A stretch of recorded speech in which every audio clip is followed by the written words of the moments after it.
नमस्कार मित्रमंडळींनो, शुभ सकाळ सर्वांना। सर्वप्रथम धुलिवंदनाच्या तुम्हा सर्वांना हार्दिक हार्दिक शुभेच्छा। तर आता मित्रांनो, सांगूया तुमच्यासाठी एक डोंगर दऱ्यातली गोष्ट। तर चला मग मित्रांनो, एक अशी महिला होती की दानशूर होती। ती दररोज काय करायची, घरी स्वयंपाक झाला की एक भाकरी दारातल्या एका झाडाला बांधून ठेवायची, अशी उघडी। म्हणजे जरी कुणी भुकेला असल, भिकारी असल, ते येऊन खाईल असा तिचा नेम होता। कुठलाही काम मागं राहील, पण ते काम मात्र तिचं अजिबात बंद होत नव्हतं। भाकरी झाल्या की एक भाकर दारातल्या झाडाला अडकून ठेवायची। आणि एक भिकारी रोज यायचा आणि ती भाकरी खायचा। आणि भाकर घेता वेळेस तो म्हणायचा, जे तू करशील हे तुला वापस मिळेल। भाकर घेत्या वेळेस म्हणायचा। त्या बाईने एक दोन वेळेस ऐकलं, मी तर याला भाकर खाण्यासाठी देते आणि हा काय म्हणतोय की तू केलेलंच तुझ्याकडे कर्म वापस येईल। एक दिवस झालं, 2 दिवस झालं, 3 दिवस झालं, आठवडा गेला, तरी पण तो माणूस तेच शब्द बोलायचा, जे तू करशील हेच तुझा वापस येईल। मग त्या महिलेला वाटलं, हा मला श्राप देतोय, याला विष घालूनच मारते।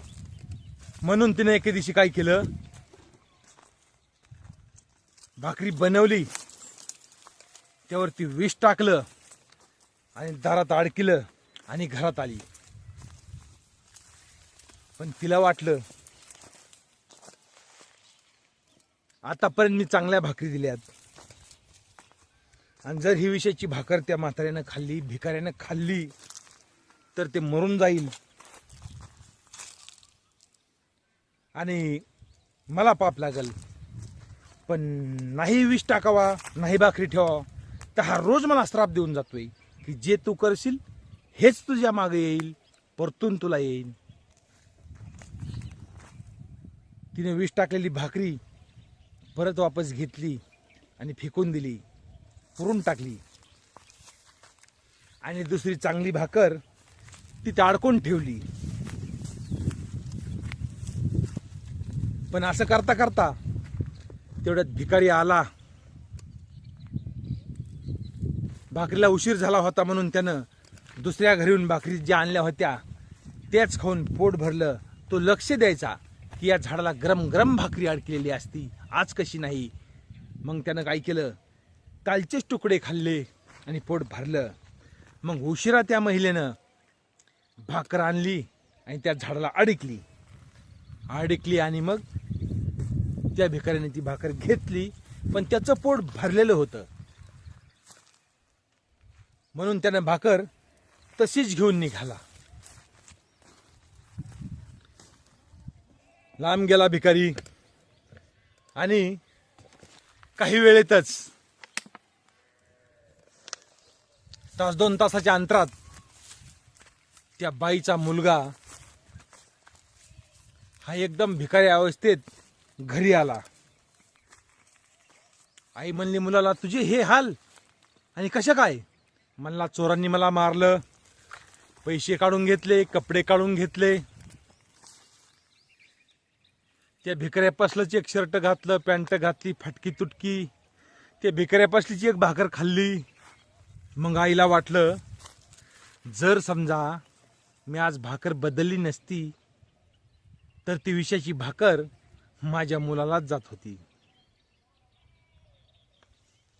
तसं मित्रांनो, जे आपण करतो ना ते आज नाही उद्या, उद्या नाही परवा आपल्याकडे फिरून वापस येतच।